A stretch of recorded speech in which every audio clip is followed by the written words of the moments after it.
Ja, velkommen til tikkun öll som har ledet tikkun her i kvöld til Seterstjak. Kvöld evne fakta og den demokratiske avbjøringen. En tøtning med parster av virksomheten til frådskapspersonen at kunna om ta virksomhet som vi som ståner, altså som undervisningar og ganske ståner hava. Og i kvöld har vi et tjekkvöld. Her tid som allmenninger får høve til å høre mer om et evne og spørre nærre inn til det. Seterstjak skipet således at det 2 fagfolk som har stittre framløver, cirka 20 minutter, om et evne. Og i forlønnsje av oppfyllelse av tog, så det et panel, i kveld vil det 5 folk, som legger 30 i kundene som det her har finnet. Og så var det så lagt opp til å tjekk. Og tid at hører slipper oss ned til lottaka.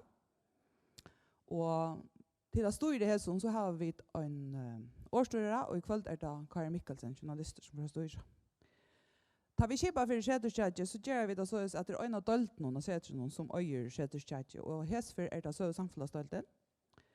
Og vi røyner så halta tjekkvøltene her, så vi talte at dette hølet vel egnet til det.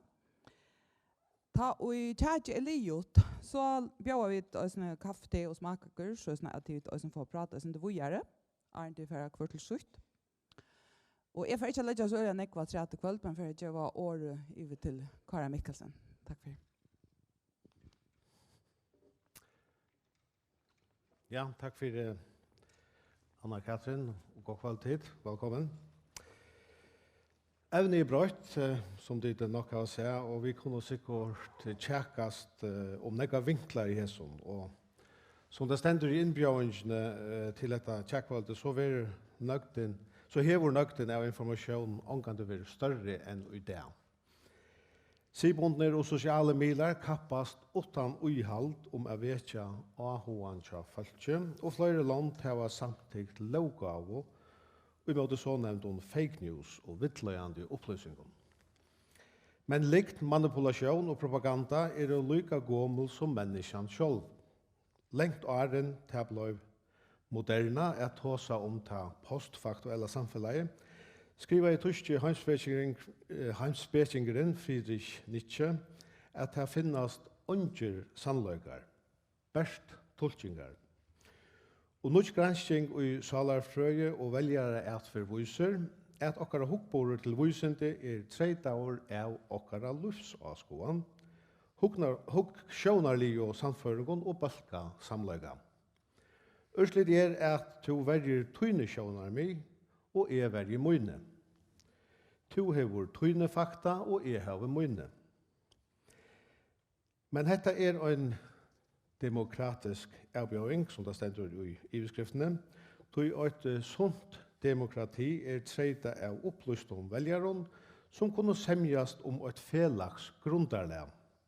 Og i flere føren har politiske avbjørnger tørv av visendom og gransking for å komme fram til beste løsninger, så er det.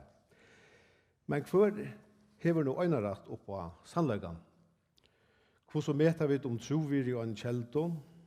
Det i vår høver og en trobeløgje at vi så avsamt om alt fra vøyetryste og veverlagsbrøytingen til grind og darven. Hvordan navigerer vi i fromskånen av motstrøyende opplysningen, og hver løykloderen til universiteten, granskaren og visendafalskje. Som Anna-Katrin nevnte, så det skipet som var tjekkvalgt her tid få høve til at høyre om et evne som de som har opplegg kommer vi, og spyrja nærre inn til dette, og annars kommer vi merskingen. Vi har 2 sånne der framløver, som vi får fra Augavist Heinus Gårdne og Hans Andreas Sølvaran, og så får vi panelet opp, og de som de sier 5 i tale, de har også stått innlegg for, og så vil året givet frukt, har jeg nær sagt. For det var høyt og det kom jo så at vi sånn at man løkker som fokuserer på det som kommer fram, og hva det ønsker hva skal man si, tjekklodtakerne kommer vi til at vi kunne kjøtt enda ut i nekken kroken, og så vi tar bare holde en annan tøyma. Men jeg får først at jeg var året til Heinus Gårdne, gjør så vel.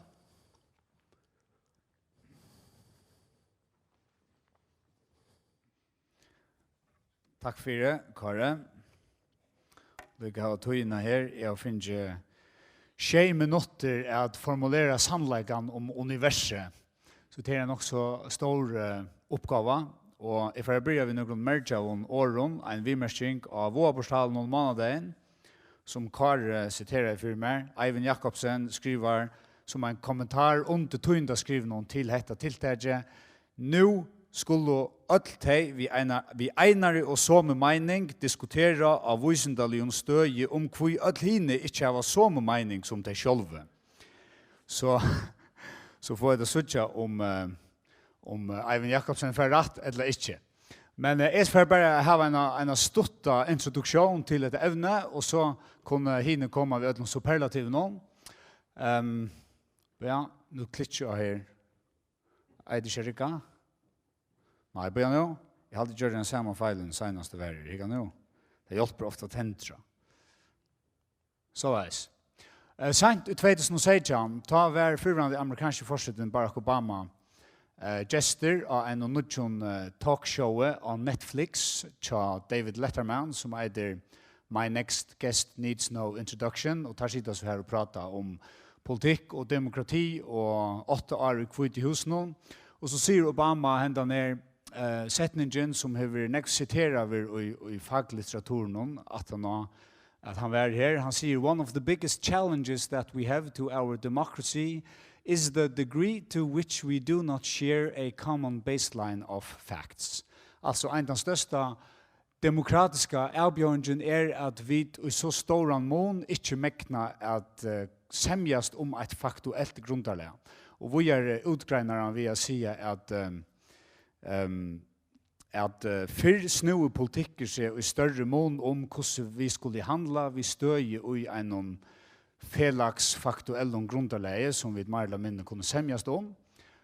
Og i det snur den politiske kampen seg i større mån om å definere hva fakta, hva vender opp og hva vender nyer, nega fakta i høver. Ja? Og det kom en rikva av litteratur, alltså faglitteratur ut om ett evne vi imskon iverskriften. Fake news en attervendande formulering som vi tar om alla tøy. Det postfaktuella samfunnet en annan formulering som gånger atter. Faktaresistenter, alltså det faktaresistenta människor som resistent iverfyr faktuella upplysningen. Hatra en forsida av The Economist, Art of the Lie, Post-Truth Politics in the Age of Social Media fra 2016 eller 16. Og som så ikke så nytt under solene, men heter korsene et evne som tidligst øyelig aktuelt, eller som verden øyelig opptidende av. Og Oxford Dictionary, til folkene som sitter og dagfører at det står i enske årabordene, valgte faktisk det året her, post-truth, at være årsens år i enska malen i 2016. Det vil si et år som vi finner djøknenbrott i enska malen, et nytt år. Og det sier til en tilstand her objektiv fakta har minne og minne tøtning, og i allmänna tjætsjonen sammenbor vi kjensler, personlige samføringer, trygg. Så heter et aktuelt evne. Donald Trump bruker året fake news, the fake news industry, the fake news media, alle samlet tøy. Her et tweet fra 2016. The fake news media is officially out of control. They will do or say anything in order to get attention. Never been a time like this. Og samstundes hever Washington Post a sort truth index, en sånn fakta-checkere, telljere, som teller hvordan ofta presidenter nu hever anten loje eller vidleit i for amerikanska folkene. Så det er sånn hodtak her som blir brukt øyne til å stempla politisk motståndfolk og til å komme total inflasjon i eisene. Ja. Så kan man spyrja, nega nytt under solene, bare ja og nei, lign, propaganda, manipulation, vidleing, halve sannleikar, spinn og så videre, hever nok fyrbrykter som aller helst lika gommel som menneskene selv og hever alltid vært brukt i en politisk kamp. Det nødja sjående den digitale verleggen, den teknologiske infrastrukturen som vi lever vi i det, og som hever visser at mångden av information omgant hever vært større enn hun bant nå. Og som eisen hever visser at det omgant før hever vært lettere at spjeja åsannende enn nå. Granskningen hever landje, særlig kanskje salarfrøyen, neurologi, sosialpsykologi, men eisen i større mån demokratigranskare, altså folk som granskar väljare atför och så vidare, har landje granska hese tingene, og man har landje haft operera vi en hypotese som vi røpte bounded rationality, og du røpte eisne science comprehension hypotesen, og som grunnleggende sier at mennesker bare grunnleggende for irrationell til at forstanda visende, og tog oppstender en sånn jekk i middelen Serfrøyngar, øremeien og følge velgerne, borgerne, hinnemena. Men nødgjere gransking, til dømes et prosjekt som heter The Cultural Cognition Project av Yale University, hever faktisk i en eller annen mån vendt seg imot det hese hypotesen om at det manglande rationaliteter som gjør at vi ikke kunne semjast om et faktuelt grunderlig, som opererar vi någon öron hypotesen, han nummer 2, identity protective cognition, snur sig at människor brukar hø og la, belisen og minnebelisen, högt utbyggven og lagt utbyggven, brukar sina kognitive förläggar till att välja tan identiteten, tan politiska, ideologiska, mentanarliga, religiösa identiteten som have, og tan identiteten som min bølger, min politiska, ideologiska stamma høyre til. Og tar man så testar eisne 4 visendalian intelligens, visendaligt innlit, så skulle man tro ut fra til første hypotesene at jo klokere folk jo mer kunne det semjast, så det snur seg bare at utbygge folk mer. Men identity protective cognition teorien sier tog verre fri heldet det seg kanskje øvått, jo mer intelligenter du jo bedre du, eller du fører 4, eller før 4, at så iva gransking som det ikke damer, at dekonstruera, eller venda der imot, kritisera informationer som ikke bekrefter det som du langt helder. Og motivated reasoning akkurat det samme, at vi resonerer, at vi hoksa vi en motiv, bevisst eller obevisst.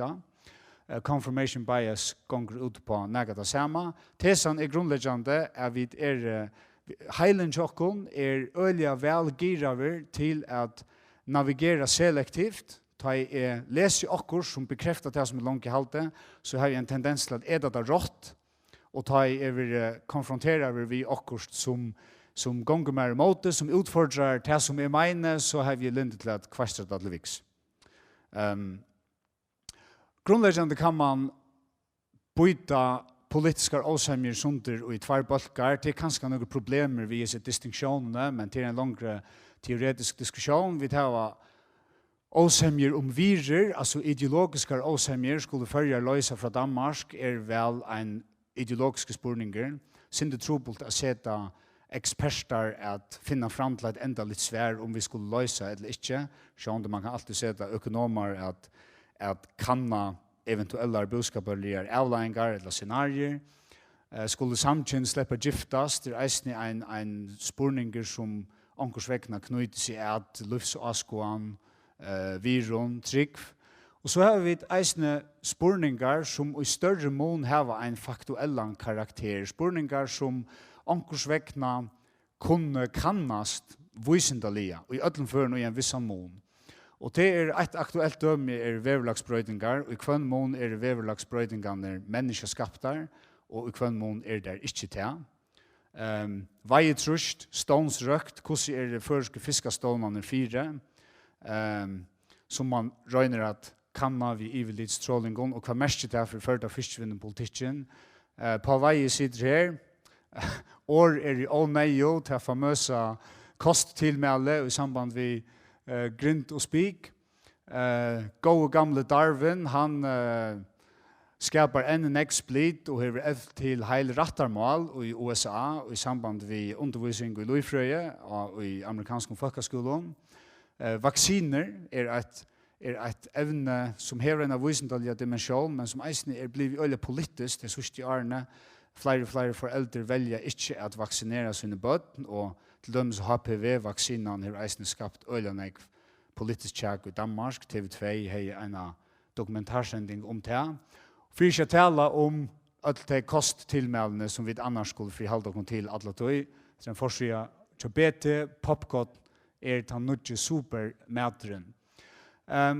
Og den demokratiske avbjørningen, så vidt som suttje da, ta i det oppstender et kjempestørst, en stor jekk, eller en frastøve i midtelen kvært eksperter mener, og kvært følge veljeren, borgeren vil. Og i sommon føren det jo, i nekvom føren, kanskje i aller fleste føren, det store interner åsemjer, mittlen fagfolk, men så det andre øker her som det oppstender en visendalig konsensus. Til dømes i samband med veverlagsbrøydingene, at det mannaskapter. Og her tås ikke om at det 5 eller 20 eller 15 granskare som samter, men flere tusen. Og dette viser oppimot til cirka 56% av granskaren som beskjeftiger seg ved veverlagsbrøydinger, som sier ja, det menneskeskaptar, og han den opptellingen bygger bæg av at man spyr folk, men eisen man hikker etter visendalien artiklen. Men hvis vi så færer til, og hatt det amerikanske granskare, hvis vi så hikker etter kvært amerikanske veljeren helter, så ligger tallet under 50% av veljeren som sværer ja til spurningen om veverlagsbrøydingene menneskeskaptere. Ergo et rettelig størst, en stor jekk, eller et størst låp. Og dette min sørste slide. Det sånn spenningen i midtelen. Altså, vi har 2 demokratiske idealer som onkersvekkene kommer i konflikt ved hverst annet, så vidt som då är att avlösa hända problematiken. Örmen har vi ett demokratiskt ideal om att det politiska avgörningar som vi tar skulle kvilla av en upplysning faktuell grundläge så läs tar vi det bästa kollektiv avgörningar till framman för och öll och också efterkommare. Och hinvägen snur demokrati ju se eisni att det politiska avgörningar som vi tar skulle ändå spegla folkaviljan kvärt vill folket. Og ta i hesebei adliden ikke genga hånd i hånd, så det en avbjøring. Og jeg frykter, jeg synes det fyrir tveimon, altså til 2 motpolar og i som kjærtsen, og øremein har vi anarki, fullkomna relativisme, kaos, her jeg har mine fakta, og to har tøyne fakta, og ungen påstander om verena, hever et større sannleika vire eller giltighet enn en annan påstander, alt relativt, så underminerar man fullkomliga idealet om at politiska avgjør skulle kville av en opplysning grunderleie og at visende folk og granskare har en leiklot i demokratien. Og hinnumen har vi jo gåa gamla Platon til å opplysta ena velte, eller kusser at man avhentar nekvmeira politiska makt til nekra få serfrøyngar som jo eisne kunne taka feil og taka feil alla tøy og som eisne hava sina ekne preferanser og dagsgreier. Så vidt som sutsta, så avbjørngen ångsvekna finna en giltan middelen ved her som man ikkje fer fra idealen om at vi kunne finna noe svær her ute og i verene og i mån til ter avbjørninger som vi har. Det finnes noe svær som vi kunne finna fram til ved noen visendalige metoden. Samstundet som man romar og tolererar ter åsemjer og ter motsetningar og ter fjellbrøttene som eksisterer i en og hver demokrati. Og så gitt jeg må tog i ferien, så jeg sier bare takk for det. Det vel vilja, kan jag gå ut.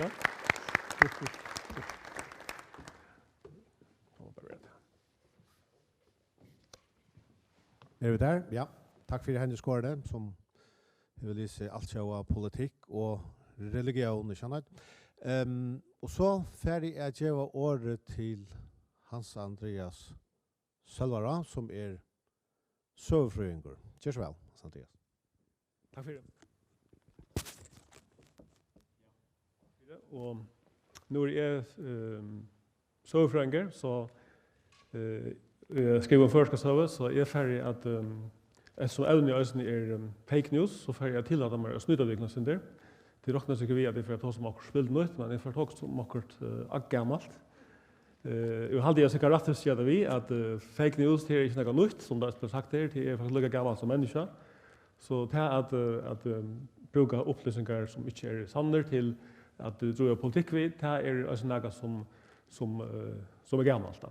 Så jag får ta en söva ur färjan och det var helt något annat än som han gjort. Det var en helt konkret söva som jag skulle pröva att lysa om hur kött och söva kan färdas och utan digitala medel över. Men ösen jag söva som jag aldrig kan visa att vi skulle inte hålla upp. Alltså att det är vi har några ting som vi kunde göra för att utöka som man söver.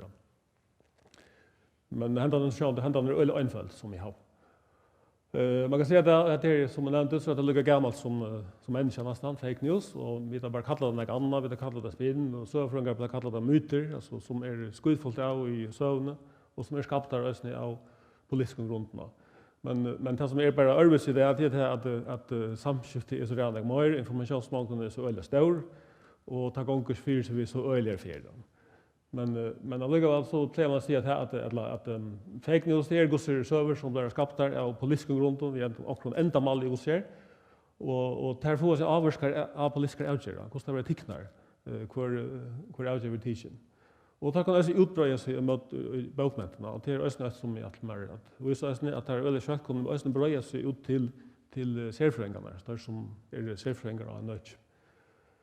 Och det får sig också en tydning av hvis det är så vad som förska söv eller så för det tydning för hur vi föringar uppfattas eller så. Och det är så gör vi en döme som är faktiskt 100 år gammalt men det lever i ösnen ganska 100 år i färjan och i sövboken nästan. Och så att jag prövar hitta för syndre av Kjelton och så pröva finna det vad det får och vad det fakta och så sjön ja. Och så pröva få ganska akkurat på sjutton. Och det börjar vi en citat och det kommer fram nu under 6 där vi vet ju att ta börja i försk politiker och ta tänker vi det som så var det ju kanske ligga fram till hemmastyrslag komma vi trodde som självstyre och samband i färjan. Och så tog jag citat från en sövbok från 1980 här ständer om ta Jens Persson kommer i Danmark 1906 vi är tillbån som han skulle finna från dansk stjärna om att färger skulle få ett självstyre i danska riket. Och så hade citaten och det som är särskilt intresserad i det som hade sista andra sövan om Alberti som var lökmalare i Danmark och han hade arbetet av förska visjukdom. Och här har sagt om han att danska stjärnan hävdade att det drejer sig om ett privat förslag framsatt av den minister som hade de flesta färska saker i sin resurs, justitieminister P.A. Alberti. Han så är ständer och lägger stand han ständer i Hasselbösen här och hon ständer i Atlas när boken här en från 3 8 4 5 och hon ständer också i öronboken en här på ständer akkurat han så varna. Och så jag för det är som flattsöna så där så frängar som skriver alla här och ständer nära stan och tar ha imskan observans onkel danskar onkel är föringar och onkel är enskar och tar så tar imskan politiska lit och tar imskan här är inte fel ständer så smittla annan teater sjöfränkar det var som det problem men det är så annat som är det. Men gosse skulle man tro det att här skulle så borga för trovärdigt att det var så näck eller gosse källkriterier vill det vara det att så näck imsk folk måste haft kamerorna att ja. Men spårningen är det och det hvis man tänker efter kälten så visste det faktiskt att det passar faktiskt släcke. Faktiskt passar det inte gång vi Alberti ja. Han tillboj var faktiskt lagt för dansk köttna. Inte av Alberti men av futmalarna som att Wilhelm Lasse. Som det ständer i rapporten så tamparsen passar gå se att det var Jens Persson som ledde fyra köttna men det var Wilhelm Lasse som gör det. Det är han som han snackar vi om. Och så är det ett uttalande här vi ska läsa det öknen men han som tar vi som var lökmalare i Danmark 18 Alberti. Han har bara sagt att detta här tillböjet har stävat från dansk kött och det var det samlade danska ministeriet som för. Så detta hända så måste det vara fake news. Hon passar inte. Hon kan inte passa. Så var som han fortalt. Hon har fortalt vi ändamål vi en politisk ändamål att uppnå akkurat. Och så spåren gick kvar stå fra. Han tar søvan om tilbøyet til Alberti, og spåren har haft en politisk tydning i søvne, og hvordan er det så kommet inn i fagbøkmentene som vi så hadde dømme om. Hvis jeg lykker til noen fakta, litt sindre av ja, jeg vet ikke om vi trygger på fakta henne, men det skulle så være noen fakta som stand der, at det er Jans Persson som vil valgte Folketing om 1908, og han kommer så vies ned til på noen fra stjøttene og legger det for løgting om 1906. Og så har jeg noen medstående i løgtingen, og det er tar som blir sambandsmenn, ja, og tar møtes ned, og tar vinner så ødelvelen i førgen som da. Det er landstingsvel, Folketingsvel og løgtingsvel, ja. Og Oliver Effers så vinner så Folketingssessen fra Jans Persson. Og det betyr så det at dette her tilbøyet har vært felt til løgtingen. Og det som Oliver Effers gjør, det første som han gjør da han kommer til Danmark, han vil prøve å få danske støtten til å få det tilbøyet vekket. Så han vil ikke ha at føringer skulle ha kjølstyr. Ja? Det skal være sånn det alltid er. Og tog spyr han så løgmaleren om det her, og løgmaleren han sverer at ok, føringer vil ikke ha det tilbøyet nå, men han sier også det at hvis føringer kommer 17 og vil ha det her, så er det standande tilbøyet som er. Og det er kjølstyrsmennene glede for det, men det er ikke nere sambandsmennene at dette blir vi av standa, dette tilbøyet. Men det som så får også avgjørende tøtning for det her, det er at det er velsignet i Alberti. Han er også nevntaformer i Kjellands, Bonnestans sparekasse. Og her vil det så avtøkker i 1908 at han vil svindla for 15 millioner kroner som nevntaformer i her. Og det er for at vi skal hvordan opphatten er, altså man bygde Kristiansborg i 1908, og det kostet 15 millioner. Så det er faktisk her opphatten han svindla for, ja. Og det gjør så det at danska søtene kommer under øyelig trøst, og særlig forskjellsrøren som faktisk er varstan og sånn ekv, men trøst med Alberti som fører fra, som løgmalerarm, og en annen ting vi, og det er en sånn omkjøp av støtene i Danmark, så at hun ikke fettler. Men støtene er øyelig belastet av oss nere Alberti, som fører større fangstelsrefsinger. Og mitt med at dette hender, så er sambandsmennene røyna framhaldende å få danske støtene til å ta det tilbøy at, til å få det vekk på akkurat. Og det er så det som tar bruk av Østens Alberti-gønne til. Og det første som sier i Kanada, det er det at det er en grøn som stender i Dimmalatting i 1908, og i oktober, det er bare at han har Alberti i fattlene. Og så skriver Alberti at der, og han knyter så at det er tilbøy bøyløys at Alberti. Og da så har hun svindlerier og sånt. Og det er første ferie jeg ser hans søvn der, at det ble framlagt som om at dette er privat tilbøy fra Alberti. Men han får også videre, han får ned Lammarskar i Folketinget, og i 1909, så sier han hatt vi setter en firespurning til danska løgmalere som tar øyde Sven Høgsbro, og sier det at tåser om at det tilbøyes som Alberti stod 18 for, ja. Og det var han, og han hadde ikke vært, ja. Og det er helt tydelig, hvis man leser røvene til han, det som han er ute på, det er å få danske støten at trekke det tilbøy atter. Og det som hender er så akkurat det, at løgmaleren, han kommer opp og sier dette tilbøyet ble ikke fornødget av støttene før, og vi færre ikke av fornødget. Og det genererer ikke av kjølsersmenner, men sambandsmenner. Var glad. Nå var tilbøyet vekk. Nå var det gjerne. Og man kan si at som leser røvene, så har FS finnes ikke akkurat det som han ville ha. Han ville ha det tilbøyet atter, og det brukte han seg søvnene til. Det gjør det. Men søvnene om det verste, han passer ikke. Det gjør han ikke. Men spørningen er så hvor dette som kommer inn i bøkmentene, og en brøtt om høpjøsen. Her stender ikke at Alberti, at FS har skapt disse søvnene. Her stender at det var danska støttene som har sagt at dette var privat tilbå. Og det er det som står i bøkmentene. Og det kan man lønne seg etter, hvis man ikke bare etter hva stender, vi skal lese alt det der, men hvis man ikke etter åringen, så ser man hvordan det er nevnt, og en åring kan brøytes da. Og det første bøkene som står, her stender det at efter Albertis var undersett en mann størst, dennes ansvar. Og det neste som kommer, her stender mann i Danmark, og langt nede så stender regeringen som gjør det, og så stender det med regeringen, og danske stjärnar män blir det sista. Det är det var onkel som tolkar och på så orangan ösne och till sist blir det till en söve som snurrar sig om att hämta sövan till danska stjärnan som har sagt att det är privat tillbud från Alert. Och som har livet helt upp i länge tid. Och det som man så hade ju som man hvis man kan konkludera också brorens näsövne som är nog så enfalt hon är inte hon kan inte hon är sambarlig vid att många information som det har det.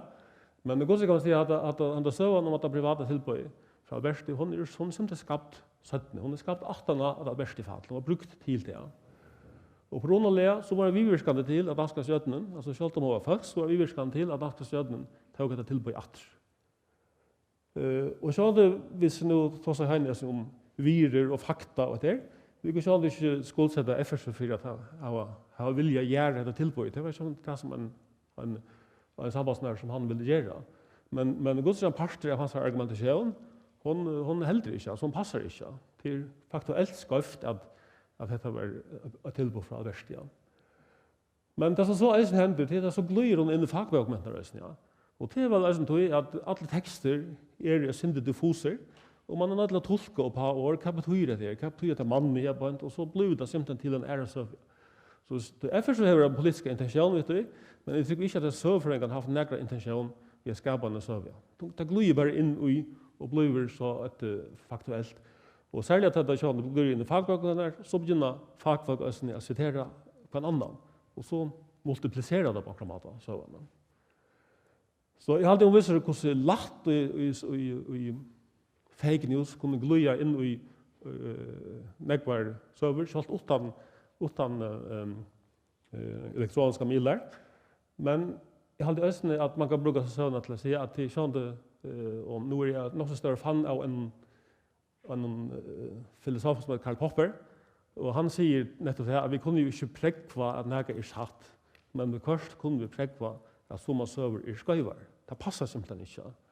Och det hade jag ösnen att detta hade så han kan visa. Somma server är simpelthen skajvar. Och på tammata hade jag ösnen att det är viktigt att minnas till och i sån här fake news-studierna som man säger att allt är bara meningar och allt det där. Det hade inte det. Men så han det som tar verkliga som vi i det han är nog snägt mer komplexer än han som Alberti och tar lite ja. Men jag tycker att principen är väl det som och regler som de brukar. Tack för det.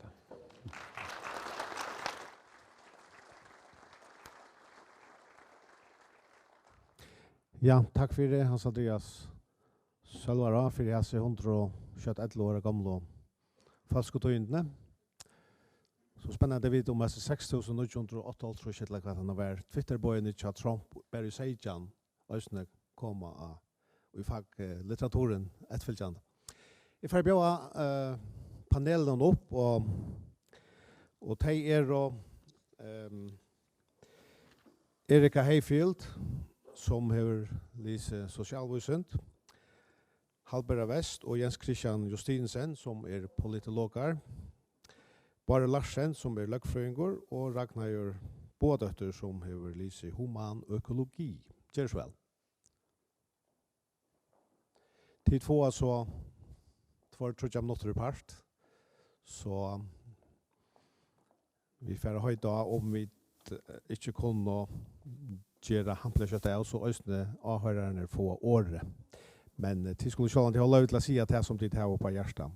Jag vet inte om vi börjar bara från en ände här och ifall jag höjda att det kom från teknikern om att bara ha mikrofonerna från att ta dit tåsa och andra slötjarna. Ja, då trycker jag här och så lyser de. Ja, gör så väl, bara Larsen. Ja, tack för det.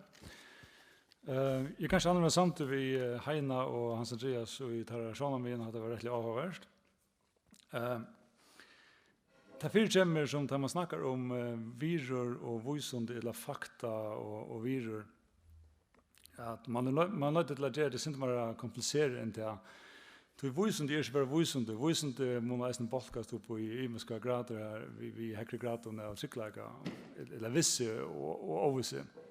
Akka som visst nu onkel eller kracklinga skalafjörn och Och det kommer fram helst för startstående Kanada och det visar några alger i ögonen som gör det att han är förgiftig som annan för och man kan dodga honom. Så råkar inte vi att det är några som är trumpister eller några luktande som sluggar mon att han inte accepterar det. Ja? Och för samma det helst för startstående dolka om vatten eller hvis lagt någon gör med en diagnos om hjärta och akranar hjärtan och jag brukar en bypass eller ballon eller något. Så råkar vi att det som du hör fakta är nog inte för ut en second opinion men kanske för en second opinion hvis ger eller kröster eller något så kanske musika kan pressa mig till det. Ja? Så det är öden här som vuxen inte tangerar vissa på samma måte men kanske mer kvalificera på och här hade det plats för eller naturligt av worldview och ideologiska fätanden som folk kommer i spel. Global uppheating kan kanske bli lite mer konsensus nu under varför men också helbiologer till hur säger alltså det vet jag säkert rätt gott om fiskeståndarna men här är rätt stor OSA. Och ta det så rum för att folk på osant vet han ideologiska grund om och där kan man så alltid vara deprimerande alltid folk som kunna vara osant av ideologiska grund om men så ser som Heinel visste ju naturen och människan. Jag som väldigt öligt när man snackar om visande och att vi har alla visande man till att skilja mellan visande till urslut och tolkning eller mottagare av visande till urslut. Så det är öligt långt från att alltså hur du implementerar eller mottagare tolkar visande till urslut är det så inte visande men det är så en eller annan foxlig och common sense debatt som ska till för att vita kan man ska bruka det till. Vad ska man göra via fiskeståndarna för eller vägen under och hita ska man lägga upp en försiktighetsprincip som kanske kommer snävare och lusfrals in eller inte och ja kanske det kan man så diskutera. Ja. Jag tänker men jag hade man kan vara samtidigt att jag har unga mentala eller intellektuella resurser till osant vi grunta till mig. Jag vet inte om det så det är så irrationellt att mer det. Vi kan godt ha til menneskene at det er irrationellt eller løye eller nesten omoralst at halta til at folk som lever i mye 2-3 år fra nå av eller at han er innskrivet Edelsheim ikke skulle få grint det grint som generellt helsetilmelde eller helse som generellt koster ikke går. Så det er en kjempestor moner å at akseptera visendelig urslut og så gjerne vite hvordan det skal implementeres eller på samtiden hvordan det skal implementeres. Och så kan man för evigt humaniora och samfunnsvisen här och i graden av vissa är ännu läckre. Hotötsen är omstrutt som visen är lätt till grund. Till dem vad det folkare är för något. Vad är det och samt om negativa definitioner av folkare, vad inte folkare. Och själva samt om positiva definitioner av folkare. Så till dem så är budskapet i 20 år kanske lägger upp till förska kommuner andra kurs skulle på avtecknar eller vara reducera helt nog var det så tycker vi att här arbetar en demokratihot är som inte fauner om lokal demokrati, närdemokrati, alltså rättliga stora mål. Och så hade ju man kan förtanta vanliga folk och att hålla att här är politiskt det har gjort ett evilsak. Fackligt evilsak. Så jag håller faktiskt att alltså folken som säger mina fakta, två fakta till anarkismen som han snackar om. Han kan man inte bruka den här. Men himlen har en visande folk eller fagfolk en arbet är att komma i rum till lekmannen på en emjukan och ordentliga mata och inte själva blanda faglighet och virus samman. Jag vet inte om det är något lösning på det här att konstanta är för anarki och expertstyr. Jag tycker inte det är något lösning på att det dilemma är akkurat. Jag tycker det enda lösningen är nog att uppbygga borgarna så gott som man kan och utveckla det till kritiskt huxande individer. Men jag vet inte om det är en gång för till att Heine säger att de som är bäst utvecklade som att är det bästa till att plocka fakta och sannläggar sunter till ägnar dagsgrejer så.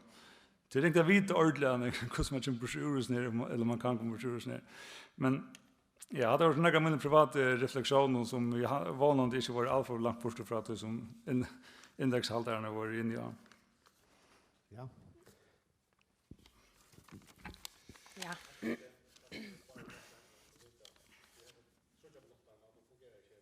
Nu är det Ragnar bådötter, gör så väl. Det är inte klocka. Vad det nog måste vara det. Hur nog måste vara det? Tack för det goda 30 minuter. Goda 30 minuter. Ja, jag håller först och främst att det är tydligen mycket att göra mon och beinleis manipulation och liknande till dömes. Och så det som man kanske kan kalla oreflexiva visende. Tui at liknande manipulation är ju eisen en parster av visendena, så vi tar såna säger som penkova säger till döms. Så det är inte att fake news och visende nödvändigtvis utlocka kvars annan. Och så alltid att det är viktigt eisen att tåsa om tan större trobläggan som ganska heine är inne i, som tan manglande legitimiteten tja visenden som nu eller som kanske är sin nytt eller det som ger fake news alltså släpps så lätt fram i att och så snär. Och här halde är att visenden är en stor part av öppen själv eller granskare sjönde.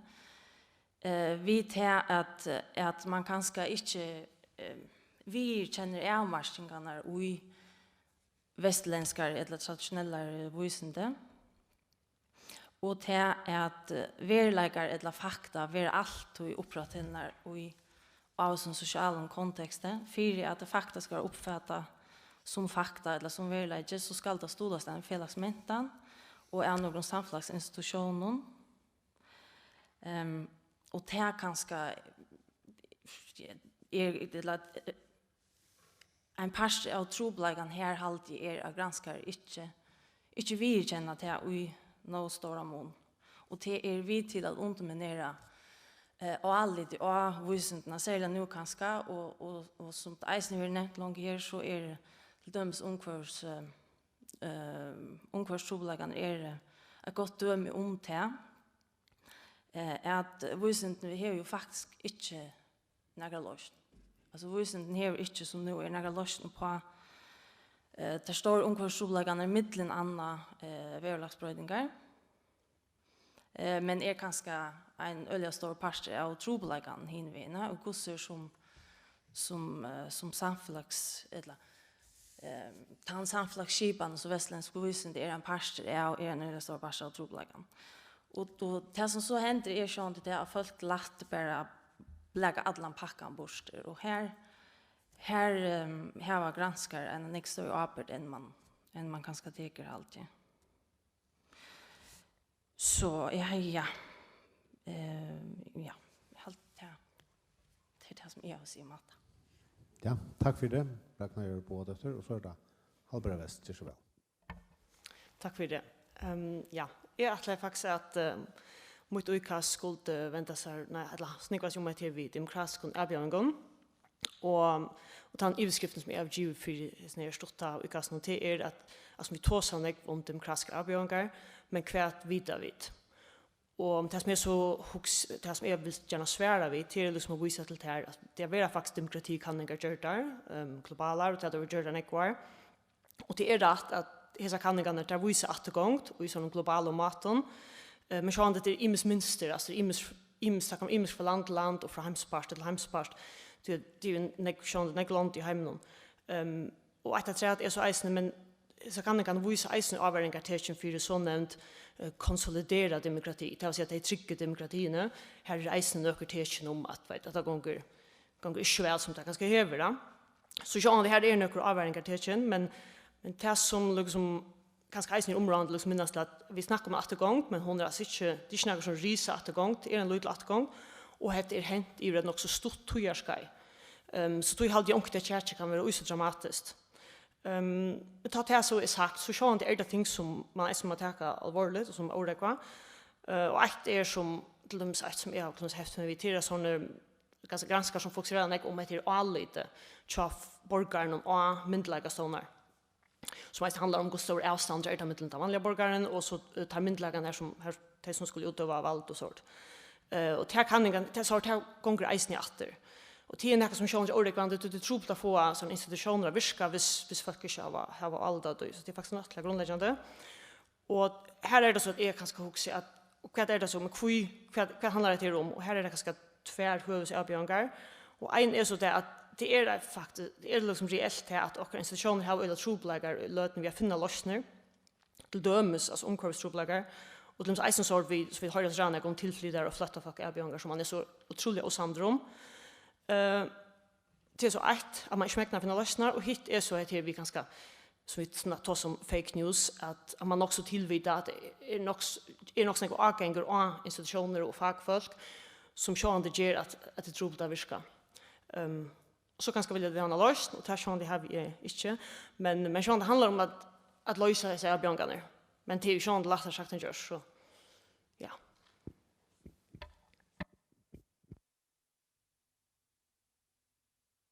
Tack. Ja, tack för det. Ja, jag hoppas att täcka sin train vad är från du som Heine var inne, ja. Och kanske ta sig centrum om kontexten som fake news uppständer i. Och vi kan se att det är på en eller annan sätt ganska så att vi ju en sammanränning av individualiseringen och globaliseringen. Och ta i globalisering så är det sjående in ja tar möjligheterna som är att spre upplysningar genom internet kött vid en klicke. Och alltså i motsatt till eller ganska kontra måten vi levde på för ganska 200 år sedan så lever vi i en tid som är allsamt mer individualistisk. Och det är mest till att enstäcklingar, alla tyna och i större mån täcka stöd i vi kan säga i sig själva. Och skulle tog alla tyna täcka stöd och tog hvis man täcka stöd i sig själva så man alla tyna arbeta på det. Och det snur sig om att arbeta på själsidentiteten och kunna täcka stöd till hva yrkesleie skal hava. Og vi ser at vi tar fjöldene av møvlen utbyggingen jeg kan få, så det blir mer og mer snikket til at man skal være dette unika menneske. Men til at täcka ødelig velene, så krävs en øyelig mångd av opplysning, det krävs vitan. Og så globaliseringen her, internet og sosiale medierne har også stor en tydning. Det gjør det mulig avhaltende at leita seg etter kunning, etter opplysningen og etter narrativen og symbolen som vi alt bruker som er tilfengt i at ta avgjører, at planlegge livet og så skape akkurat samleggene. Så vi det som flere av er inne, så utsatt vi så oendelig mångden av opplysningen alle tøyene. Og vi kunne skjøltan etterkanna og solgte midlen, hva det sannleggje, og hvordan etterførende og anlydende disse opplysningene er. En reaksjonsmønster kan så være til at, som akkurat andre eisene vil inn at vi enda vi at trekke oss og sier, ok, hvis jeg ikke kan lyde av næka, hvis alt er overvist, ja, men som er bare selv, eller selv er avgjøre, hvordan og hver vitan er lyde av, og hvordan jeg vil bruke henne, og skapa mening på skjortøy. Så i tøyen i det, så krever det nekve av falske som teker støy i seg selv. Og som vi til sjålen til Esten Hors, så kallar vi til seg tøyene ganske for postfakt-tøyene. Og man kan se som så at vi her var jo, som Hans Andreas Esten Jøkken har gått om i kveld, se at Jøkken tøyene så er det fake news alle tøyene. Men det som kanskje gjør det så alvarsamt i det, at det er mångden og hvordan kjøttet kan spreie seg. Og hos er enda mer alvarsamt til at som i tale sitter det som nærmest legitimt at man ikke er avhør i at uttale seg ut fra omkring faktabasis eller omkring form for vitan eller man ikke er avhør for at det nødvendigvis passer som man sier og at man faktisk kan uttale seg til det som legitimt. Så avlængen er det at folk kan minne litt av det som de sutt og høyre. Det er sjående ikke kaldende for alt, men det er torforsa solgtemidler. Og så det som vanlig kan skal være råkna som eksperter, vil jeg kanskje ikke alltid langer se som avlydende. Så det som blir avlydende er det som individet er einstaklingen råkne som avlydende brukbart. Så for at enda her, så kan man se at fire, nu kunne vi ta oss ut fra akkurat profesjon som granskare, så for granskning som mer måter å skapa vitan som kan brukes i en samfunnslagshøpe, og alle tunne strempar etter at heimeren omkusvekna vet mer og mer, så er det en avbjøring. Og i vysende så har vi forskrifter og på systematiska vysende eller tilgang så framveis, og gjerne skal det være grunn i omkring integritet til granskaren, och köra sambars någon etiska föreskrifter. Men hvis allt upp till som man säger inte kan vara visst, så har så jag vet i verkligheten till att vi bråta nya några normer för att man är kunna som kanske vill för konstant in för det som man säger. Och ända ett la kunna fär av det till ett slag av anarki. Ja, tack för det. Erika Heifield och så den sista uröjning Jens Christian Justinsen. Jersvel. Ja, hej. Det som jag också säger, det är också om det tema i kväll så har vi hållit att säga att en funktion till vitan och granskning med annat skapa förbindelse med nutiden och framtiden. Så vi brukar vitan till att orientera oss vi. Det är helt banalt så har vi det i lägga vi öra till att höra vi och luktssans till att orientera oss i världen. Och vuxen är så kanske jag förlåter sig att vi vill att kan och hur vi i princip när vi vill att hjälpa på orienteringen. Ja. Och här vill så att vara en viss ovissa. Och det kan vara men då man snackar om ovissa vuxen så betyder det ofta att det kan vara en viss risiko. Man snackar om en risiko som kan hända, som sannolikheter för att någonting kan hända. Det betyder inte att man inte vet det, men att det är vissa ovissa förbundna vid det. Och när man snackar risiko, då är det något som man vet som man inte vet. Men när man snackar om ovissa så är man inne på något man vet inte eller man inte vet. Och här kan man så snacka om att avisen hon kan föra skriva på vägar. Vi har nämnt fiskvinna några föreningar och global upphettning, förbindelse med CO2 och global upphettning. Hvis nu tar fiskvinna för exempel så kan fiskefröingarna föra skrivt. Men det som man ofta glömmer är att det kan bli undervärdera stålarna men det kan inte övervärdera stålarna. Men tar vi höra kritik av fiskefröingarna så är det alltid det man kan alltid ut på att man hellre fiskefröingarna undermäta hur snäck fisk är. Men det kan alltså gänga skaft på vi ett döme i Newfoundland där helt man det var näck mer fisk än vad det var och urslet var man med ny fiskastånarna där urslet var en 3000 fast mot lite burs ur stan. Mega katastrof. Så för ungänga så kan man bruka försiktighetsprincip till att stå i rätt. Ett annat som jag kunde också mer sagt att lyssna om det är att nu tema är fake news och uppläggsaldern har visst att det är ganska ägstnäga som existerar i Tøyna. Känner från gamla Sovjet snackar man med land om Sotovucent. Det var en visdomar som heter Lysenko som presenterade en Ryssland som fick väldigt stor succé. Det passar ju väl vid ideologierna till Stalin. Men nu var det alltså skaiv och det var baserat på Sotovucent och förde till en kämpekatastrof. Propaganda har alltid existerat. Nazi-Tyskland har man en propagandaminister som bevisst missinformerar och missinformation är alltid en part av en konflikt med land. Man vet att gamla Sovjet är vill att missinformera, planta information. Det vill säga vi vilja till att placera några skriva information till att skia en vissa motståndare.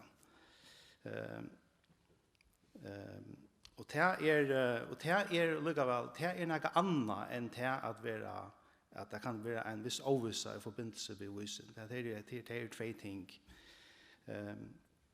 Och så tror jag också man hörst ganska vita kvärt är egentligen nytt med fake news eller är det något nytt med fake news.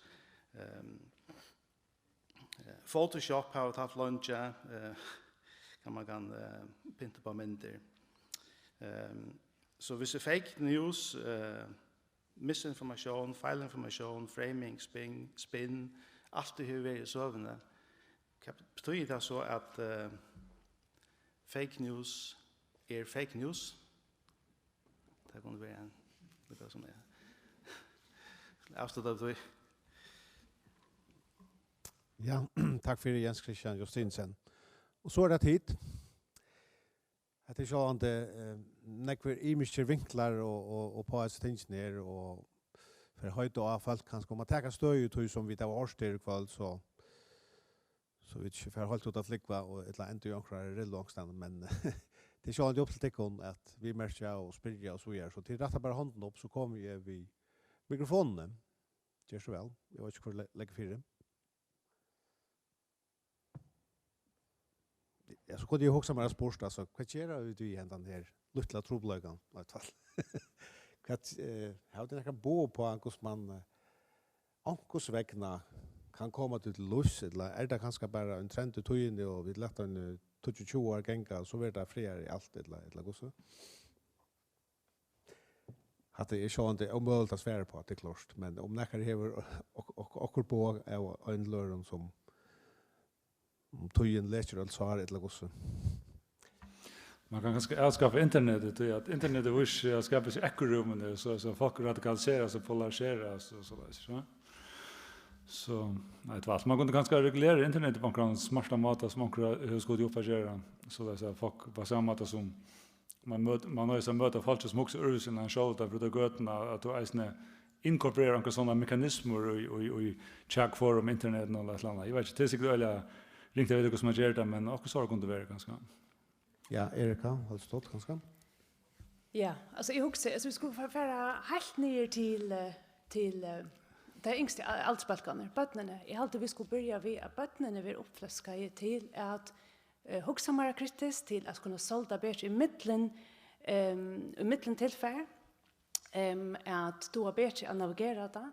Vi som voksne har no trubbelt ved det, og då er det ganske no ytla. Det er øyelig lagt at vi eksponerer for dere som ser øyelig tilforlatelig ut. Så jeg husker til at det er grunnleggende at vi eisen begynner ved bøttene. Men det kan kanskje eisen lukka nevna til at det vil skje som en så mye stor avbjøring, at det er fellesskaper, visna det er fellesskaper baseret i Brettlandet, som har startet et forum her til å få granskare, organisationer, til The Guardian har skrivet under, noe som en pro-truth pledge. Og det er simpelthen til at du skriver under på at du vil oppholde noen standarder, og det er til og med annet til at du alltid etterkanner opplysningene som du formidler, at du til og med som journalister eisen teker til sjåner mine vi som ikke akkurat hamner opp vid det som du yngste å få frem i greinen og så framveis. At du bare dømer opp på hvordan man allhems basis ser det som problematisk.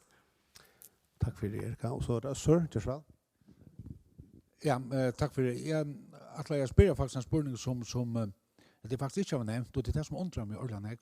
Det er at ønsken av tikkene overhøver har vi nevnt noe om de økonomiske avfallene, som kanskje kunne ligge akta for hvor det løses i ordentlig vel å holde fast ved vi at bare kalle det fake news og bruke visende folk til å komme ved rapporten, så kunne det brukes til å fylle feilet medisin i folk, at dolka vågjere, at fiske vågjere, skuit av veietruste.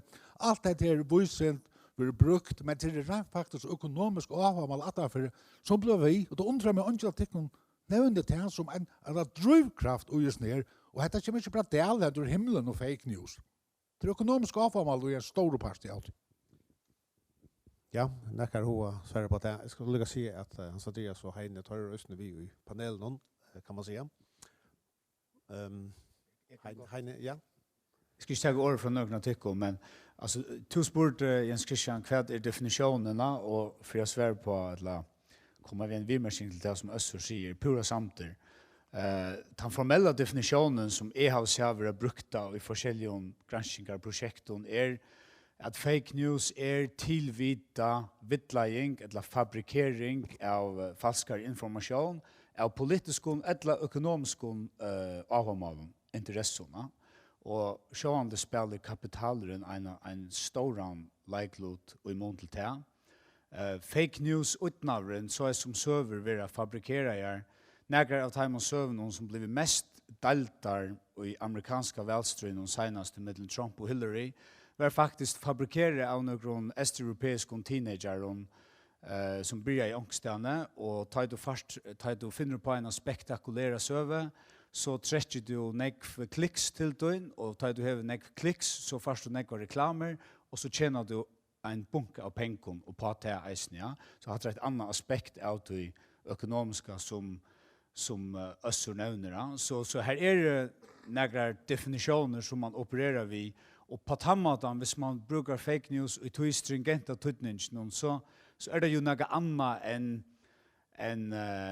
ignoransa og til at man ikke vet, og til at man ikke vet hvordan man skal navigera og hva man skal stille opp i alle de informationer som ja. Annars, du spurte Luka en spurning, Janne, om hva skulle vi gjøre.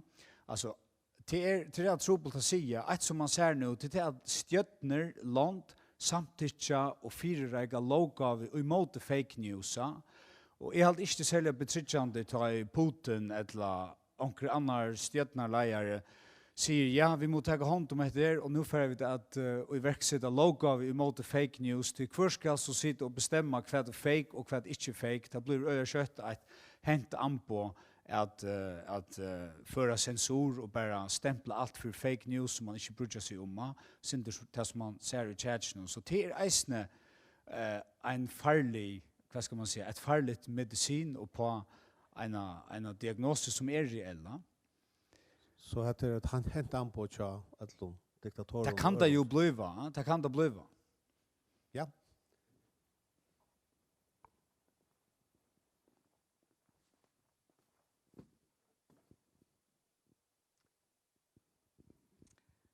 Edles. Til en spurninger om kostnaden av å være at han som stender her på og motsier til øyelige, ryka, sterska fyrtøkene, eller til øyelige maktmygla politikere. Det kostar personligt för han som talar rätt. Och som för fällskaper som talar rätt. Lukka som det. Ja, det nekkar at jeg som behov at svære på det. Jeg vet ikke. Det hatt være ganske morgen. Vi mersing. Jag kan så lägga svära på lägga träat ganska helt till det som Öster säger till pura samtro i att en eller så eller viktigt aspekt, viktig vi mersing. En granskare, en kanning visar att nekva timon klimatskeptiska rapporterna som blev publicerade i USA. Det var futcher av högervänden think tanks. Och alltså tanketank som amerikanska granskningsstationer som sälja högervänder. Och några timar så åter futcher av oljevänner så det är helt säkert det är viktigt aspekt och det kräver vad man säga medicin i motet och är väl bara är att färra och efterkanna gäldna kvar kommer så upplysningar från. Ja. Tack för det. Det är bara rätta handen upp så. Ja.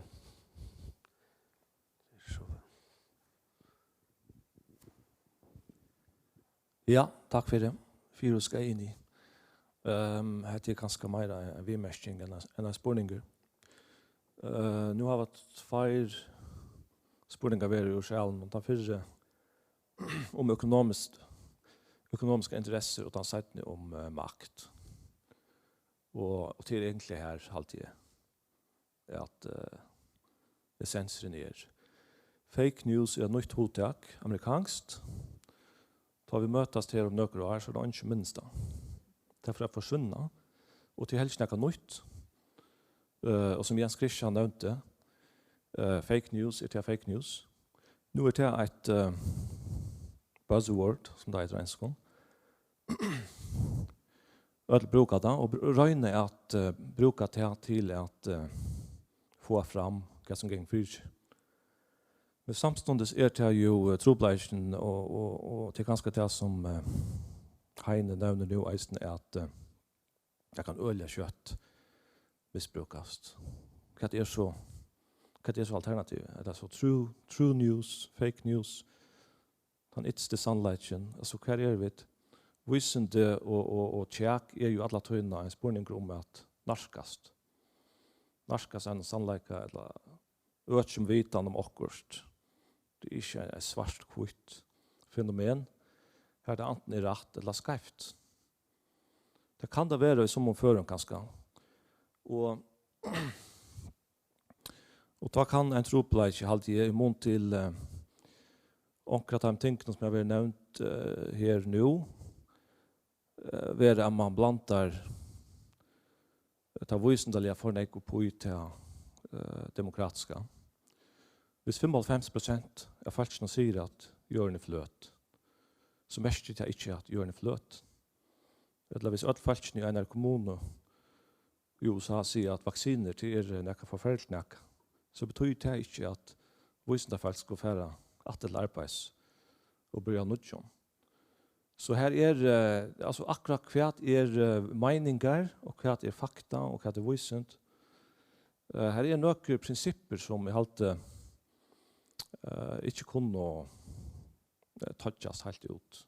Det blir en hullevæs, og det er ikke godt for vysendene.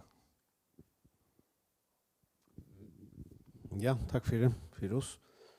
Og ikke om nekker at tykken hever ho at vi merker nekker til hatta.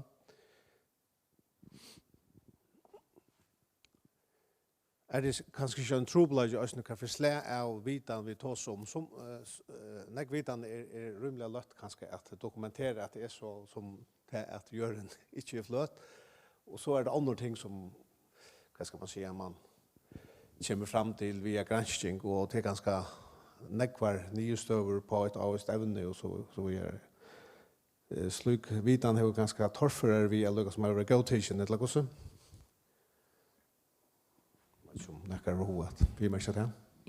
Ja, jag kan ganska säga också. Det handlar ju om det är om att det nog står månader och nu tar så vi bara om visende och granskning och så där, men döms naturvisande metod och samflagsvisande metod eller hovvisande och så framvis. Och tar sannolikan när man kommer fram till ha en annan karaktär, alltså döme om till döms överlagsbrödningar mannaskaptar eller ikke til en rymlig konkreter og spurninger som det blir til å svære noenlunde svart kvitto på. Hva man så skal gjøre vi tantrobleikan, ta fer man så iver i samflags og hovvisende, og ta det en ekstra større hullevæse du hever at fåast vi om, som man sier. Men och ta man eisne meira iver og i ötlund tog som ble nevnt her vid de økonomiske avhavmalen, at man ger seg ganske ikke naturvislige metoder, det er ikke lettere å lede som om at man objektiv og ohefter og så noen vidskiften om det er vald, eller om det er pengar, eller om det er prestige, eller hva det nå men och det är en stor trobladje att det inte är mer jökningsskick för ju avhamal. Eisen hur visande och granskning för fram, alltså hur man får fudging till dömes och så sådär. Det är bestämt inte baserat på allt på visande kriterier till dömes. Så det är alla möjliga andra ting än det man led som om ta 80 av er som eisen styr till den processen. Och så som visande folk eller granskar så har man väldigt stor apert att röna att navigera analytiskt i tog och göra det jökningsskikt och så det att hitta in efter om som man säger. Ja, tack för det. Det andra? Ja, Halbera. Ja, jag också med här tar dit jag ska läsa spårningen om makt för den där om det så är politiskt eller ekonomiskt och så han det är ett väldigt område aspekter ner. det som liksom så där kvar för nivå man har. Alltså det som jag snackar med annat, det var så sjön man hickar efter för landet ser och så fungerar folk är. Så sjön till att näka som är pivot och ett internationellt system. Men det är allt över i kriser, det är så trubbelt att få att det här virka. Och det som vi som också om på nu sjön då så man finner man har otroligt stora trubbelser vi hanterar sig i multinationella företag och kapital och ta fasta så koncentrationer av makt och pengar allt det där.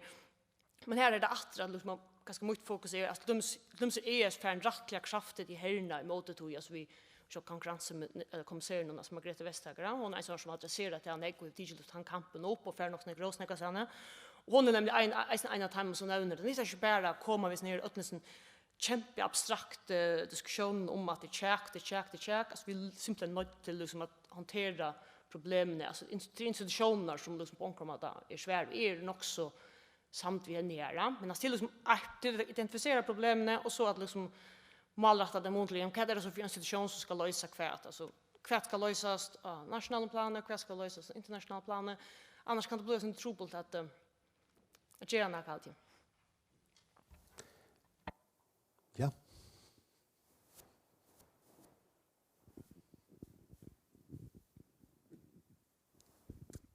Tack för det. Elsa är ombord för Ringklass, eller en ungdomsfellesskaper. Og nu har jeg ikke løsning til Atlans rovlager, men alt som jeg husker til er at søylen å ta vel norskast, at det er opplagt at her var en sending i flere personer, altså en sending som korrektlig omkring noen om faktatjekking, simpelthen. Her som utsagner som en vanlig borger ikke har mulighet at føre inn og kanna. At vi har en allmänna stånd som för in att kanna och avduka osannande som vi har sökt. Det är en sändning nere till dömes och det är som kallas detektor och hon är fantastisk och det är så dejligt om det kom och kringvarspe. Vi ser omkring kringvarspen. Här det. Annars också är att vi har det nog varit så i alla hemsöner vi har bruk för skämte och löton och så för ut inna eller nöker för inna extra blöja och BT och skulle ha ett kick av onkel Stottlion och få faktiskt vitan innan voicen jöknen hese milaner och här vill det sagt eisen att den lösningen på troblagan är att vi får en annan paddel som ständigt sig stärskare än extra blöja och BT innanför voicent. Och här har jag ett lumms voicent av ögonen och det är en fantastisk vika som gör otroligt är gott på sjur. Jag vet att Cetri börjar göra några filmsbrott nu till av ett lumms om förska härna och jag hoppas att det här för att hålla av fram. Men jag hoppas att vi sitter att jag haft en stärskare stone som upplyser om voicent är att så kan vanliga borgaren känna mån av hur extra blöja upplyser om voicent och hur Cetri till dömes upplyser om voicent och vid att han har kunnat vara bättre att skilja måna. Och så också är att jag tror att det är som össerländ om fortsättlig avhamal. Ta känner vi allt för väl till och i omkvarsarbete. Vi har med annat sånt en film som kallas Merchants of Doubt. Det är Naomi Oreskes, jag ska inte uttala ett namn känna. Men hon börjar vi att skriva en bok om som kallas Merchants of Doubt som så sagt den blev gjort till en film och där var det snurr så simpelt om hur otroligt väl några följt då är att så iva om granskningar och slut. Vi pengaljen avhamalen och i taskna. Det också är att vi alltså tandfilmen borde vi ödelse. Och vi där som bruk för det slukon dömon som boken och filmen ta upp för att vita hur allvarsamt det är. Så vi får veta att vi ska kanna kvar källorna är det. Men hvis vi ikke vet åren, jeg skal gjøre i barnelig, hvis vi ikke kjenner noen forferdelige dømer åren, hvordan alvorsamt det hvis vi ikke kan kjeltene, så sitter vi nere i soffene og halvt ikke der vi er så alvorsamt. Ja, takk for det. Her var det nekk ting. Jeg vet ikke om det er ro at vi merker til å svære på det. En sending som kan avduka alla det her fra Washington Post som tog ut det her alltid. Kvart rätt och kvart skorft ta som politikerna för att se under välströ någon efterpröva det. Hur vi tog? Ja, just väl. Nej, jag kan lugga vid mig själv, nämligen akkurat det. Alltså det är faktiskt inte så vanligt alltid ofta att välströ så till de flockan kommer alltid vid sådana välprogrammerna. Då har vi ofta undrat så att det är nog så okejbist vad att lova till oss välfärd till öll, samtidigt som till oss du lovar ganska skattalatta. Alltså ta manglar det helt tydligt att onkel som säger så ja är det ju måste ju ändå bättre till och till som så borgarna så flockan för lyssna mot spel i mont till det. Så det blir samt ja, det är ett gott initiativ. Ja, Erika.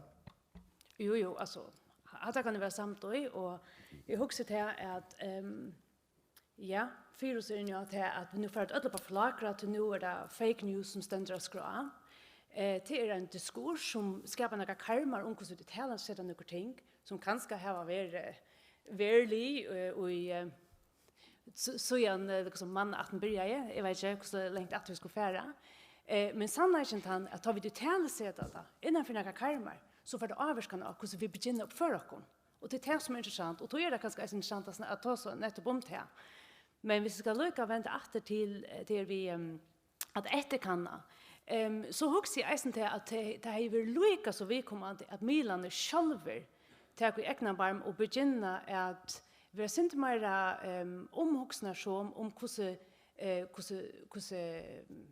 vi skiftar vera Milan till dömes vitan granskningar urslit som mänkan halt är att när delni större tecknar ut ur kontext och slien upp som den vi nästa sannoliken och en överskrift så i halt i högst kanske är centra fakta checking in New Milan själv. Ja, tack för det. Heine to. Ja, jag kan gott. Nej, där vi fakta checka. Alltså det är fantastiskt vi ser till längsen blir ärastande och nekvar såna fakta checking institutioner blir inte inne i de traditionella medlen men blir som såna avhängiga NGO-fällskapera och så är det traditionella medlen börjar att nå att sätta folk att fakta checka och ta kräver några serfröj ekonomer talknusare och så vidare ja. Jag hugger bara jag vet inte om det kan men effekta känslan nu att kvalitet i hugget till det vecka så var en Rajani och Skutjanon och ta sig om att nuvarande lokava är hamrande orättvis emot privaton aktörer som bitcha fast och så ständer Luckmar i studion och bant att nå och säger nej det passar inte nuvarande lokava är slett inte mona allmännon och privaton aktörer och mot till det. Och är ani och som evne jag vill ordla gärna veta för att man hör att hur är lokavan skruva samman eller bara har synter rätt eller vad det är. Och det är sjön det är en spårning om resurser det lättaste världen det är alltid finnas det journalister som skulle leverera en eller flera server om dagarna.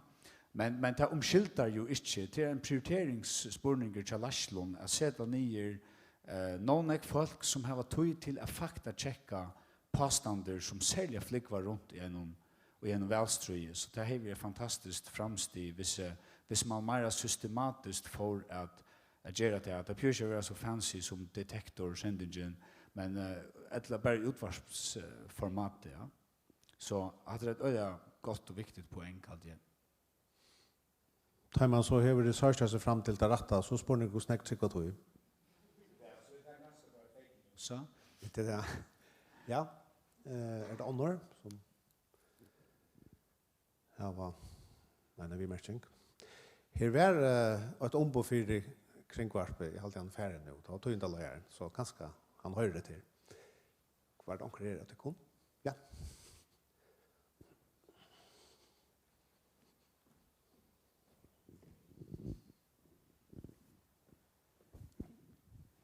Ja, Martin Andreas Kruse. Här var pratar han alltså om fake news och i halt det att han sattna sövan om FR var ganska sån ektoyende som bröting av söve, alltså förvrängning av söve. Tog att hetta var 2 år 18 år att ta får fram att det blir bröt. Det vill lugga bröta ganska sån fake news. Eisen teacher tog sammanhängen så var det Milaner och tog in där Roger exakt ta. Och möjligheten är ganska väl lättare att säga att Pettersson säger hetta och hetta för 2 simnar så igen och här är inte nu regeringen som akkurat för Kanada bara ta. Problemet är alltid som fake news vi teach upp till och det som är analys från att folk alltid låg eller fortalt är server det som passar här och alla man är att det går så kött och det är som man rönnar kommer in och att Milaner klarar inte fakta checka och resurserna är helt mer att vi tummer upp tälla för töntarna och tog i alltid att uppskåda eller huskåda om att geva Maira milar till att nu kring varspe så det kommer få in fakta checka alltså en allmänna stone och för in och ordentlig hickre efter det sån här kan vända åter och se att detta passar inte eller jo det är så och så framväs jag hade det jag kan ta väl komma till en av de tingen det är att nekva stannar där kan om kunstig intelligens kan hjälpa om via fakta checka kvar sövan börjar från alltså du kan skanna nekvar av tujinda portal någon och visandeliga grejer så kan du göra på några splitsekund vi har supertälte och kan finna kvar kältan egentligen till det är om det sammanhänger i tuiver sagt det har vi ett ganska skörda resurser till i förrjun men så är möjligt att ge det kring vars nu alltid är ett gott oskåd. Det är det. Ja, tack för det. Nu har jag ofta nu fake news allt showa kan man säga i utländska medier men det var så inte utländska som man checka försk töjande om det är rätt eller inte. Det må vi själva göra. Alltså du har pressen i utdrag nu. Jo, men alltså inte kringpapper ska jag så säga. Nej, jag tror att det blir fakta check och i kringpapper någon att det jobbar öliga gott. Men hvis vi tar vävlagsbrötningarna där.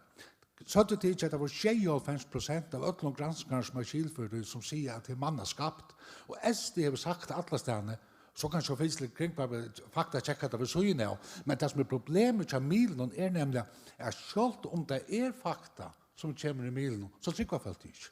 Det är det som är problemet. Och det är här som Milan har sådana stora avbjörning. Alltså, det kan vara så rätt som det vara vill och det kan vara trovilligt till alla möjliga och vi kan intervjua danskar och oändlighet för att som underbygga att de har varit rätt. Men korsene trycker fast inte. Och det är här jag alltid avbjörningen är.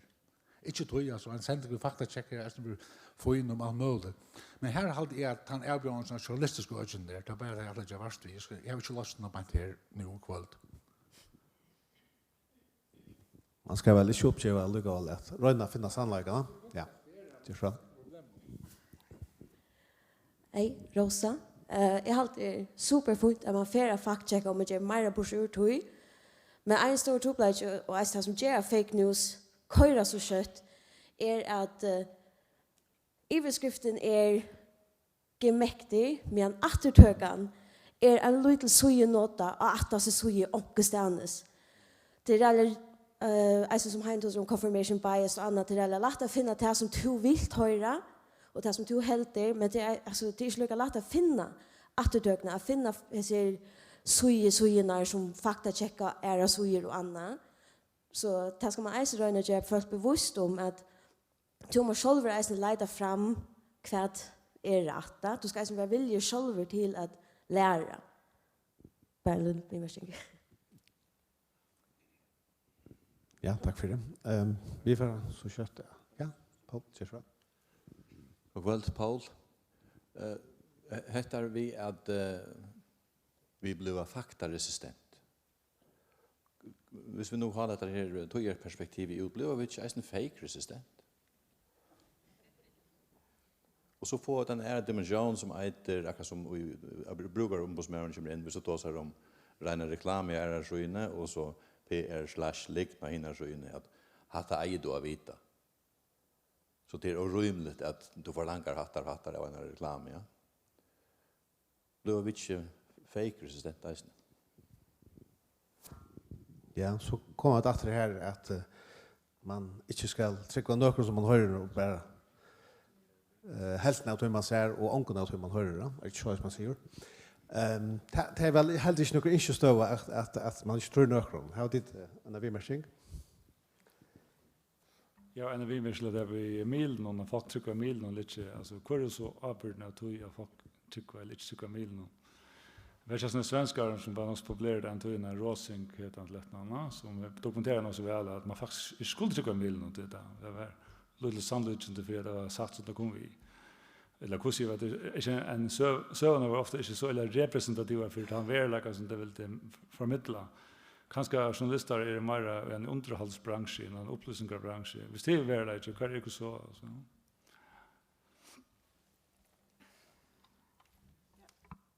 Ja, jag har eller som jag har också också rannig om sälja sig en Trump blev aldra det är liksom det är hur snägg utsöknar till honom fylla och jag har själv en personlig strategi att simpelthen följa att det fylla för nägg och hade ju där rena alltså hade ju så rävilt alltså för gånger att är liksom väljer själv liksom jag tror mycket att fylla så väl vi och kan se ut jag hade ungefär allt förstår makt och allt förstår avsked jag vet gott han är fortsatt i USA men alltså alla hans utsagnar skulle diskuteras alltså och öllum det heter inte för kritik av förskofilmen det är ju alla stanna och akvarium ja så det är snacka vi kanske hur snäckta fyller alltså täckningen är till dömes Trump alltså Det du säger till det är allt för exponera egentligen det som han säger och först årevent så honom och då jag hade han för så jävla stor makt vi tog ja sen för det man helt fokusera mer på det konkreta kvart är det som är just att det faktuellt det faktum som är faktuellt det är ju handlingar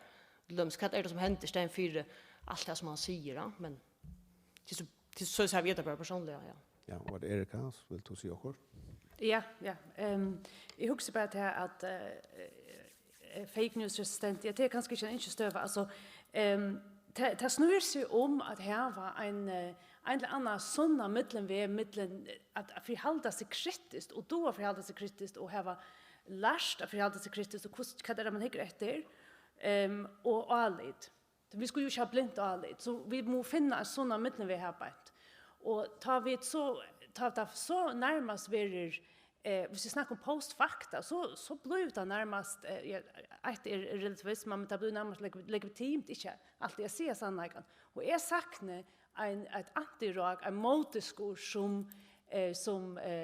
som arbetar för nämligen att främja det som mera sannolika givande eller sannolika ätbor att det ska vara det som vi visar. Ja, tack för det.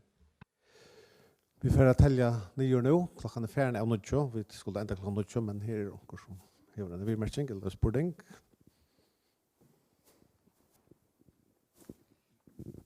Tack för det. Jag har också nu att han har börjat hört om popcorn som superfood och annat gott. Tårar vi nog väl och så tar vi granska. Alltså vi kommer vi nog lite om. Men tårar vi då nog väl för att säga heter för tjänst, heter det rätt. Ettla alltså jag kunde också ha hört som panel säga sagt att så lätt det om att komma vi urslit om syndren jag det som Hans Andreas var ja är som ting är ju simpelt för tjänst. Då har vi också med uttalelsen av Trump så är det inte Eva så att näkva ut är för tjänst. Och det här vill kommentera alla töjna och det blir rävligt tröttande att höra på. Men man kan helt slätta vara vid att säga att det är simpelt för tjänst. Och så med spörning som går så jag vet så att det kommer till granskning och det är urslit som är framlagt. Vara teaching utan kontext tårar vi så är det väl för in att säga att det här är för tjänst. Nu säger det in i en annan sammanhang. Ett lat har jag ankor diskuterar bostadsavgift till dömes. Vi så, hvis vi så här var nog granskar urslit, vi så framme i ösning och kommentera vi talta och kurs vara förtjänst. Eller tåra vi något väl till, eller borde vi till? Ja, kan jag säga panelen? Nackar som vi märker. du nevnte Erik at det som mest ohonaliga var kanskje ikke at det var fake news, men at folk var lika gildige for det egentlig, at de kan legge skjuta. Vi minnes kanskje de fleste av disse myndene av framfor Kvite hus nå, da Trump blev insekter, og så buste man myndene at Obama blev insekter. Det var alternativ tøl som de kom vid, det var jo nek færre til så, men det for nek, altså, som for lukka gildig i fyrt, der man så tydelig kan prekva neka, ikke sagt at skuddur du, mener jeg sagt.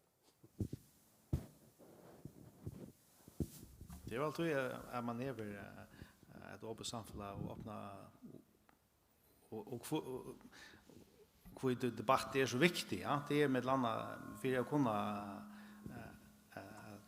sätta spårning till det som är sagt.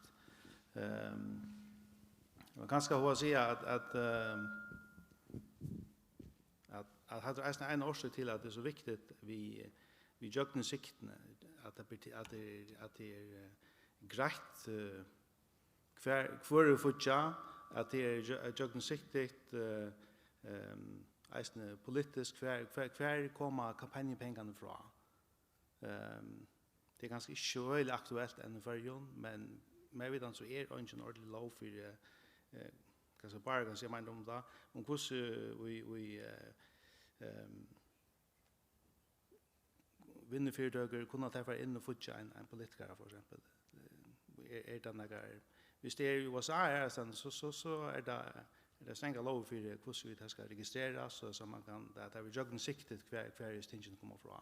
Halvsteg för ju. Lobbyism här man läser för ju att säga vinnerfyrdagar som så är nog avska politiker bestämda vägen vi bevisst att frame ting att bestämt spinn och vita bestämsliga upplysningar till politiker som så att avgörande affärer och tar rättning som tar gärna vilja. Då är det viktigt vi att det jag siktar att för är lobbyisterna för kommer pengar från i USA är det att stänga lower här är här har du det ska registreras det är legitimt det är lobbyist men det ska registreras och det ska kunna vara jocken sikting för pengarna kommer från. Ja. För jag kommer sen till han där spårningen så tror i torra vid Noel. Jag husar till att granskar sig alla tojna och att kritisera arbetsköparnöron och visst det tojar det men är det vid no go alltså hvis vi tar granskningarna till att tala att ta det är ett annat som vi vita mövlen inte helt är så läsna skulle samman. Och nu vet jag inte att han vill så uttryckligt grejer om popcorn är en news är det nu just superfood eller vad det ska vara. Men det kräver ankor för in att han för och finner det och att det här passerar på. Och här i färgen har vi kanske till stövna isne att jag hade huxat vi som granskar här var sjön det amerska orskor men vi har en arbete isne till att medla bäj och ekne urslit men isne kritiskt motspel och på en måte att man inte behöver det ha ett halt till att visa lite tojar dit för att kunna söka till diskussionerna. Men i färgen i hela tiden och det är något som upptäcker mig också när det är att det akkurat lilla samhället förar eisne jag snackar inte om granska men hela tiden det ser ofta mörkt för att vi vill se allmänt. Och Emma säger som är inte ser affär i Facebook diskussionen om vi-skifte men alltså snurrar sig om upplysande vi-skifte i milen så ja så är det att man till en viss grad hur ser har en arbete. Ja, tack för det. Jag vet inte om vi bor som ganska inte har haft årsnägg och runt där vi omkring är vi för att gevas till nu är klockan 8 minuter i vår nudjo. Så om inte så färdig är att tacka för det i kväll. För jag vet att det är inte avsett några sätterstjäk nu lukka för framman men det är färdigt något höra om det här kommer. Men tack för det låtokna och till kaffe och smakakar få alltid och vatten och så vidare. Så får jag det äntligen. Ja. Takk for panelet og takk for oppleisene.